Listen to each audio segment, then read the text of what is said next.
Hey God, could you pass the snacks?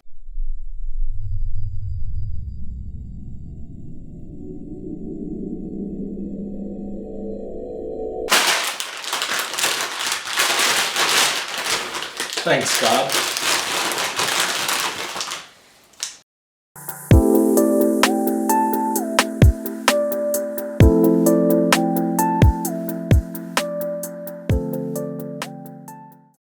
Hello, welcome to Aesthetic Testimony. I'm your host, Trent Grauman. Today we're going to be looking at this super obscure painting. It's called The Creation of Adam. I'm the only one who really knows about it. It's kind of obscure. Not a lot of people have heard about it. Only art nerds like me have heard about it. No, just kidding. I'm a business major. Basically, the idea behind this show is that I'm going to find various authorities that say this is the best work of art in this category ever made. So whether that's movies or documentaries, I don't know, documentaries? Sure, documentaries. I guess that's another type of movie. Albums, I love albums if you couldn't tell. Or even paintings. Really just whatever fits my fancy. And my fancy fits a lot of things.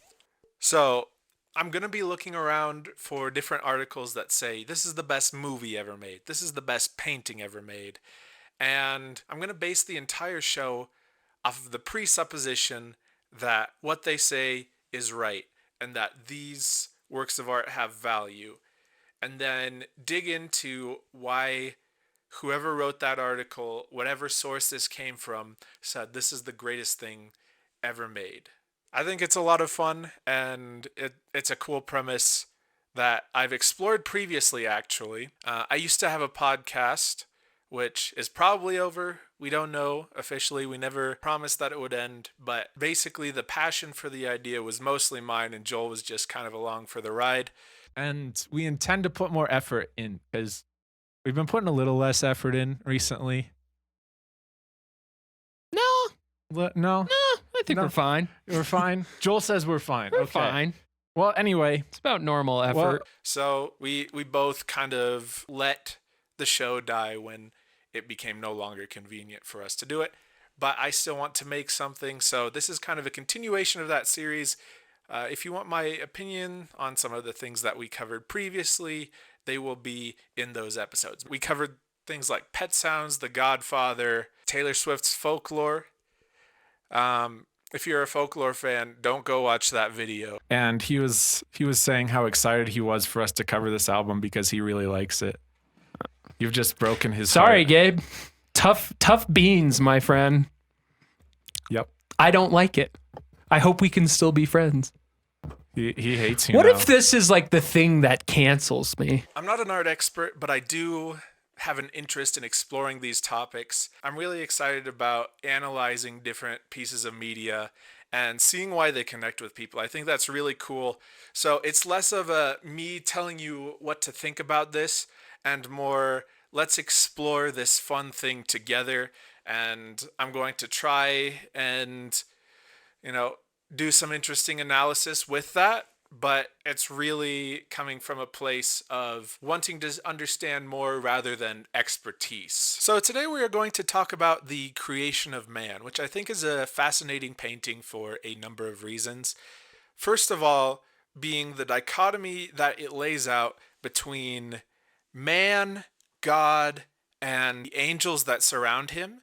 And I think in a sense, it also reflects art, artist, and audience. I think all of those things kind of wrap together and tell a compelling story while also just being a really well composed painting in general. So this painting is part of a series of paintings that is on the Sistine Chapel ceiling. Yeah, I'm gonna just read. I'm just gonna read my notes. I don't care if you guys know that I'm reading from a script. What's the big deal? Let's see. So it depicts the creation story in three parts: the creation of Adam, then Eve, their subsequent expulsion from the Garden of Eden, Noah sacrificing a sheep, the flood, and Noah's wild bender and subsequent abuse by his son. The most iconic painting of all of these paintings is the creation of Adam. So in the background, you have kind of a cliff that's hanging off, and then there's some sort of white background. It kind of seems like a sky, and then you have God floating on this cloth sort of thing.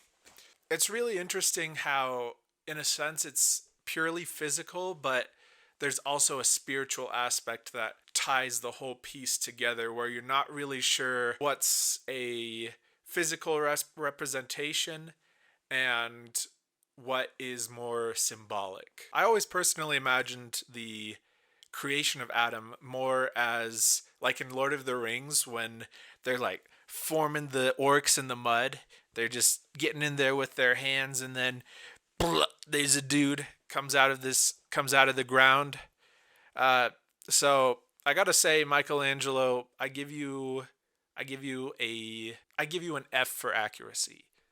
The first thing that kind of catches my eyes with this painting is Adam himself, the man being created, if you will. And really, the level of detail in this painting is actually insane. Michelangelo was first and foremost a sculptor, so you can really tell that he has a handle on the human body and its anatomy. Man, my room's a mess. I just need to... Oh my gosh. Who lets me live here? A lot of analysis of this painting reflects the idea that God is giving man the spark of life. And I think there's something really interesting about that analysis, and kind of exemplifying of why there's so much value in this painting. First of all, the spark of life is central to life itself. You don't have value without consciousness. Everything that we've built society around, everything in life is necessitated by life itself. Why do we eat? Why do we sleep? Why do we drink? It's to maintain and improve the quality of life. It's kind of redundant, but life centers around life. So to see the thing that we value so much depicted so plainly is really compelling and engaging. One of the things that I find personally compelling about Christianity as a Christian, and I've talked to other people who feel like they understand what I'm talking about, who do not share my faith, so let me know if I'm a little off base with this one, but I personally find the idea in Christianity that we were made in the image of God to be incredibly fascinating. Even if you aren't a religious person, I think there's value in the idea that there's something relatable in the unknown, that there's something greater than you that can be understood on a personal level, like knowing someone else, that the infinite can somehow be familiar to you. Even if you aren't a religious person, the people that I've talked to at least get what I'm saying when I talk about my faith from that angle. The very concept of being alive invites the question of significance. You can boil everything down to pure scientific detachment and say, like, oh, we're just a collection of chemicals hallucinating around. But even if you believe that, it doesn't feel like that, does it? So a lot of people will tell you, oh, there's no meaning to any of this. There's no significance to your consciousness. To which I would reply, have you ever had a naked chicken chalupa? Have you ever... I just kicked over my trash can, but this is important, okay? So, if you've never had a naked chicken chalupa at Taco Bell, your life is pointless. I gotta say. But me, I understand the purpose of life. I do. Naked chicken chalupas, man. It's like a chalupa, but the taco shell like thing is made of chicken. It's made of chicken. Okay. If that doesn't sound excellent, if that doesn't sound like it makes life worth living, then you don't sound like you're worth being my friend. One of the steps to recovery in Alcoholics Anonymous is to depend on a power greater than yourself. Now, obviously, the Alcoholics Anonymous organization does have its roots in faith, but I think the reason they've been able to help so many people is that there's an actual power in being able to depend on something greater than yourself. It's built into us that dependence on something greater than ourselves will actually be psychologically helpful for us. So the next part we're going to talk about is God. And obviously God is well painted, but he also brings a fascinating component to the painting. He has this curtain around him, and it begs the question of what it represents and whether it's a physical curtain or a spiritual division between God's world and the earth itself. There's this dude called Franklin Meshberger, and he came up with this theory about how the cloth surrounding God actually looks like a brain.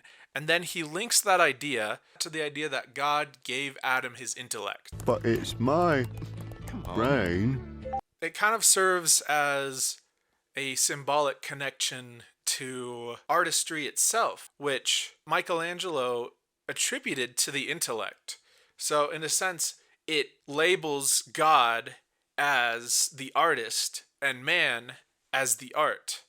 And there's a lot of the idea of God as the artist in Christian theology and ideology. If you talk to a Christian about nature, it's likely that they will talk about it in a sense almost as art, as the creation of God, and they will enjoy it in the same way that they enjoy a painting. The Bible also kind of revels in this and treats man as the art of God in a sense. In Psalm, it specifically says that I praise you for I am fearfully and wonderfully made. The art aspect of it also plays into why this painting is so beloved as well. If you think of Michelangelo, the story that I know at least I was told in elementary school is that he was this tortured painter and he labored away on his back just painting away at the Sistine Chapel, when in actuality there was an innovation to it where he designed his own scaffolding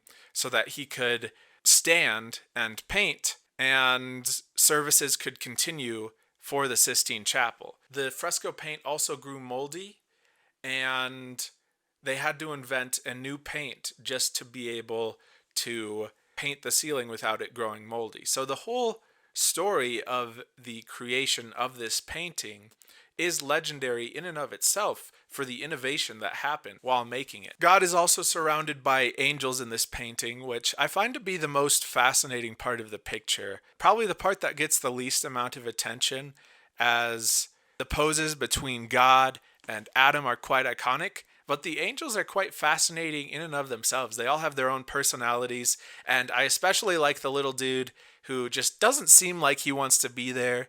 He just seems like he's kind of having a bad time. And, I understand that. I have been in many situations like this little guy. And the angels serve as almost a witness to the creation of Adam. And in my analysis of God as the artist and man as the art, the angels serve as sort of an audience. And I think this is backed up by scriptural teaching, where you see that the angels actually celebrate the miracle of salvation in Christianity, and that is viewed as an act of God. So in the same way, I imagine that these angels are enjoying this act of God, the creation of man, with the same sort of intent as viewers of the art, if you will. And the audience of an art piece validates the work. When Michelangelo was painting the Sistine Chapel, he was actually pretty unhappy with the work that he was doing. He saw himself as more of a sculptor, and the Pope had requested him to do the painting, but he initially refused, being more of a sculptor. As soon as an audience came and saw the work that he did, they were all amazed. And why shouldn't they be? He made something incredible. Michelangelo got to understand the excellence of his painting based on the audience reaction. And now, according to the article that I got this from, it is considered the greatest painting of all time. The posing for this painting, too, is incredibly iconic. I mean, there's a reason why it's so widely parodied. It's instantly recognizable. The posing, everything about it lends itself to reinterpretation. So there are two things that I think make for a really good piece of art. Obviously, I just made this standard up. There are multiple things, but These are two things that I can kind of craft a narrative around. One of the things is craftsmanship, which it's pretty blatant that the level of detail in this picture, the posing, the coloring, everything is on full display of excellence. It is all super well done. The other important component is meaning. As I've gone over, this painting is packed full of meaning. It's incredibly important, not just as a religious image, but also a reflection of who we are and what it means to be human and what it means to be alive. There's a lot to unpack from this simple image. No matter who you are or what you believe, there's something incredibly meaningful about seeing the origin of life, seeing the story of the divine, and seeing man come into being, seeing the spark of life come to be. At the same time, it's also just kind of funny to see two dudes poking at each other. That's the end of the video. I thought I'd kind of dip my toes into something a little easier. If you liked this video, please call the cutest girl you know and let her know I'm available. If you didn't like this video, then you can PayPal me $20 with a little hate message, and I will say message received. I will understand completely. Okay, bye-bye.